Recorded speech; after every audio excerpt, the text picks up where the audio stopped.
welcome back to my channel. Okay, I'm filming this video here with my phone today, so I don't have a viewfinder here.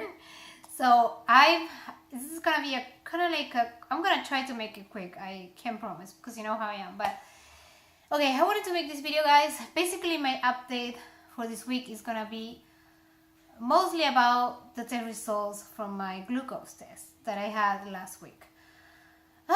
So probably for the thumbnail of my video you can tell what the results were. So today is Tuesday. This morning I got a call from the nurse from the doctor office where I go, and she basically told me that my iron was a little bit low, so that I had to get an iron supplement, which that's okay. I mean, you know, to keep taking my vitamins and get an iron supplement, that's fine by me. And then she goes and tells me, oh, and unfortunately you didn't pass your glucose test. Insert my what face, like I couldn't believe it. Because I always thought, I assume, you know, like usually people with, you know, overweight, like a lot of extra weight, they have a bigger chance, which, you know, when you're overweight, you do have a bigger chance to get gestational diabetes, right? So I thought I was 90% sure that I was gonna pass, and that other 10% was because my dad has diabetes. So I always said, oh, you know, maybe, like back in my mind there was a little fear, you know, that I wouldn't pass just because, you know, my dad has diabetes, but it's not that he was diabetic all his life or anything like that. He got diabetes when he was old, like, you know, a few years ago. And you know, he was overweight for a long time and he didn't watch what he eats and stuff, and that's how got diabetes. And then, you know, with age it got even a little bit worse. So I really thought I wasn't at risk for developing diabetes in pregnancy. So when the nurse called me this morning, it was like a total shock for me. Like I wasn't expecting her to say you fail.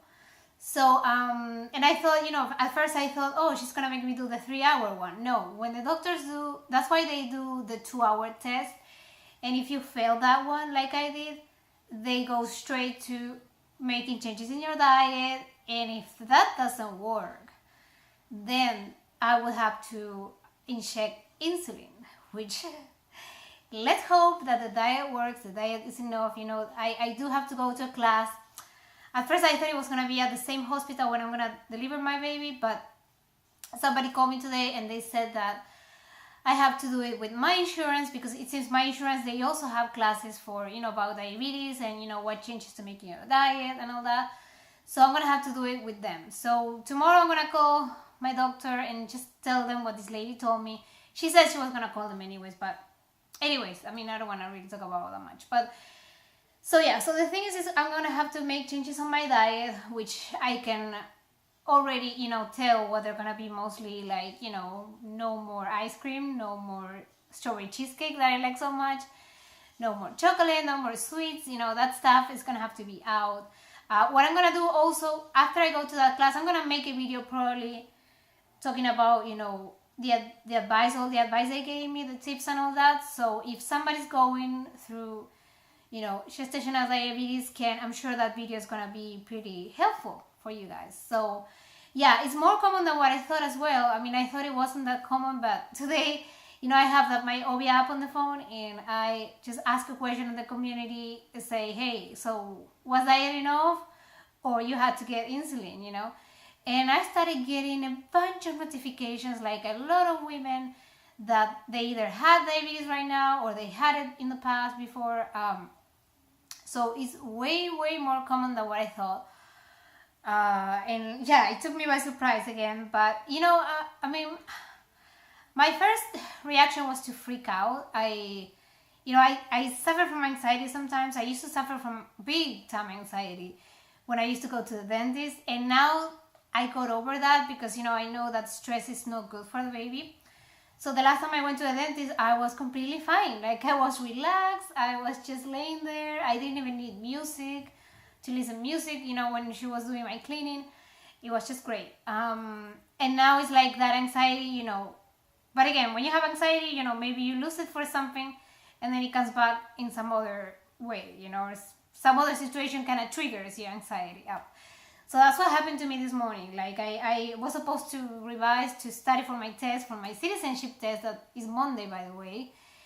And I thought, oh, I'm sure everything is gonna be okay, because I hope I don't fail the glucose test, because then that's gonna give me extra stress, and then I'm gonna be thinking about the exam, the citizenship exam, and the glucose test, and I'm gonna get like overwhelmed. And what happened? I failed the glucose test. So yeah, so that's not good. So I'm trying to calm down. It's pretty overwhelming. I mean, if you've been on my shoes before, you probably know what I'm talking about. It's kind of overwhelming. You're scared. You're scared to have to get induced. 2 or 3 weeks early, maybe, because what they don't want to happen is, say if you make changes on the diet and that doesn't work or whatever, they don't want the baby to grow too much. They don't want you to have a 10-pound baby.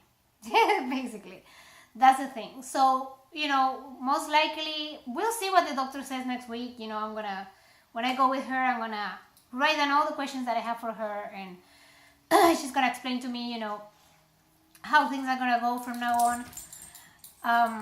Hey Trini. So yeah. Oh, Trini, stop it.